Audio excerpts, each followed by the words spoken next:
morning. Good morning. Come on, say it again. Good morning. Good morning. Thank you. You woke me up. You know, it's interesting. We are now in Easter. I can't believe it. You know, it just seems like yesterday we were talking about Christmas. Now we're into Easter.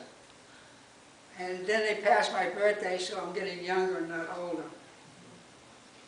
Easter is a very interesting time of the year. It really is.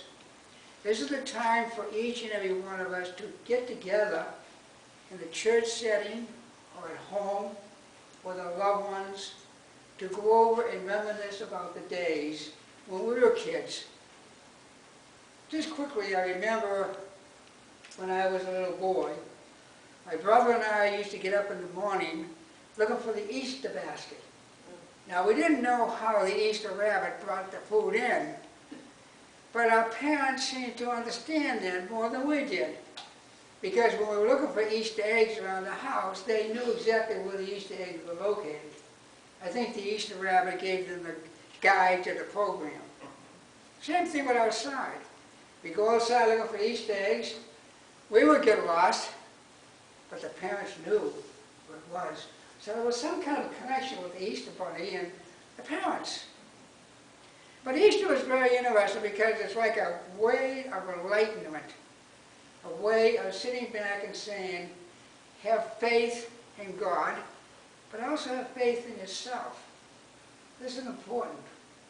Most people have lost that over the last couple of years. They lost the faith within themselves and who they really represent. They haven't lost faith in God, because that's important, obviously. Now, Easter has a lot of interesting things about religion. For example, the Christians believe that Jesus was reborn on Easter and ascended into heaven. As spiritualists, the same thing applies to us. Only in the case of Catholicism, it was the whole body. In our spiritualism, it's the soul. But we do stay here on the earth side for a certain amount of time, and then when we pass, our soul resignates into the other side of life. Both religions and all religions believe in God. They call it by different names. For example, we call God here the infinite intelligence, the infinite spirit. Some people call it the white light. Other people call it just God. I think God's kind of confused, but he does know that we all love him.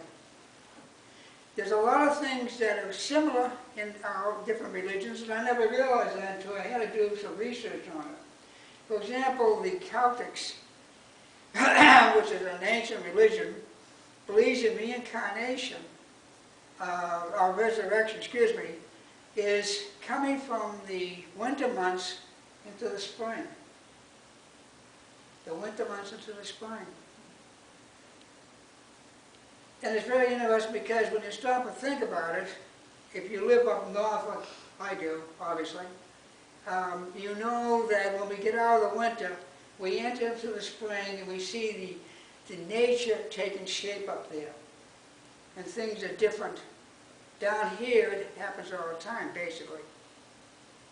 But when we start to realize that and we start to connect with God and have faith in ourselves and in God, we know that we're in good shape. Angels.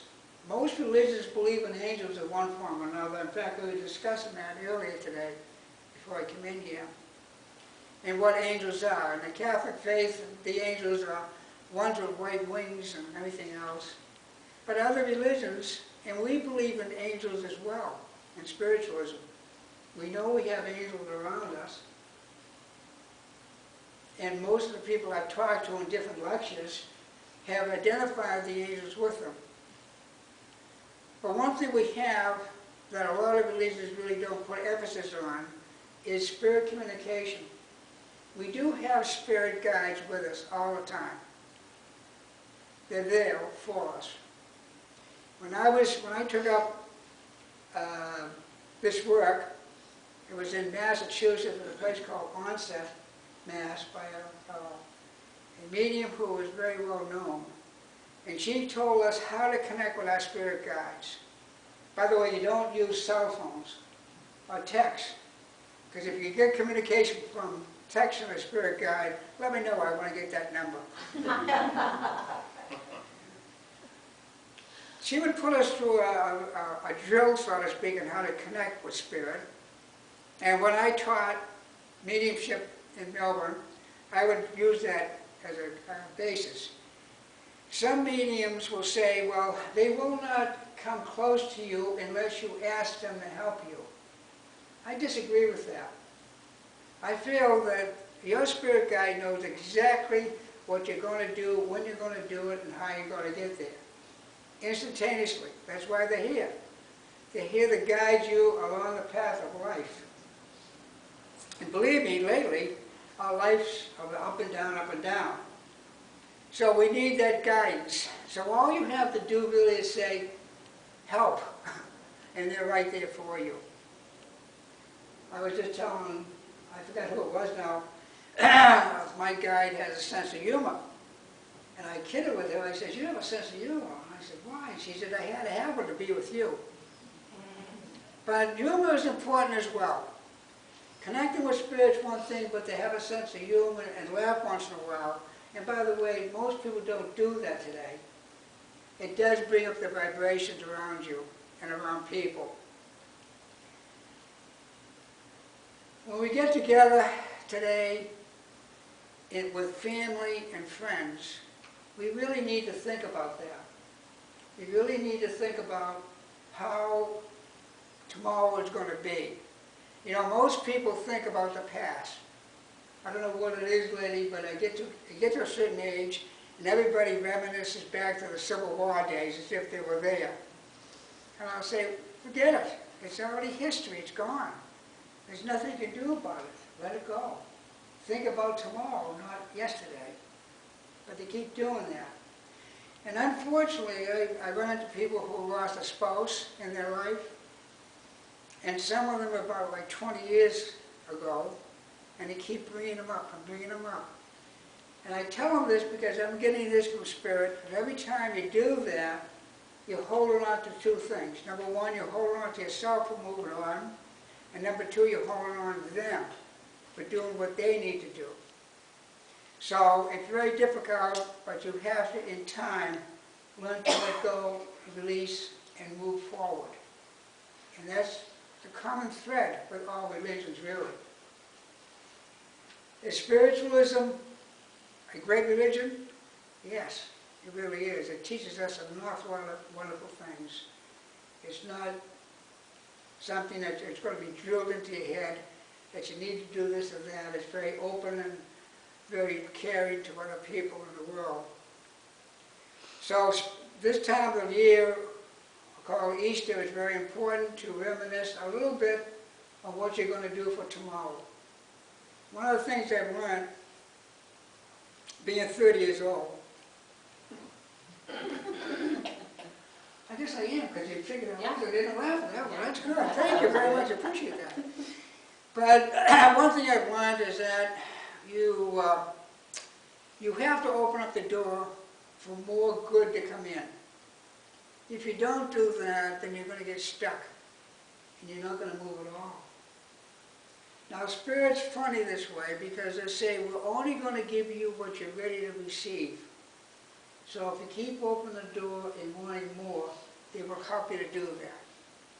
But if you're stuck and say, I'm thinking more of the past, then they're not going to help you as much. And you need to be worked on. Everybody does, including myself. Many a times people sit behind the doors and they cry about this and that, and I understand a lot of problems going on in the world today, but we need to adjust to it, we need to work it out, and we need to work together.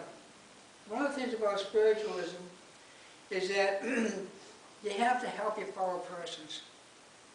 Now, for example, I'm a minister. If a neighbor, if he or she is sick in my community or I know them, I will go to the hospital. I don't care what denomination they are. I go over to see them. And it makes them feel happy, and it makes me feel good doing it. So I believe in that. So Easter has a good part of its of a situation of helping us to reincarnate, so to speak, or open up more to what Spirit wants us to do. So all I can say at this point is I want everyone to have a great Easter, and don't eat all those candies, please. I know the dentists are waiting at the door for you. Thank you.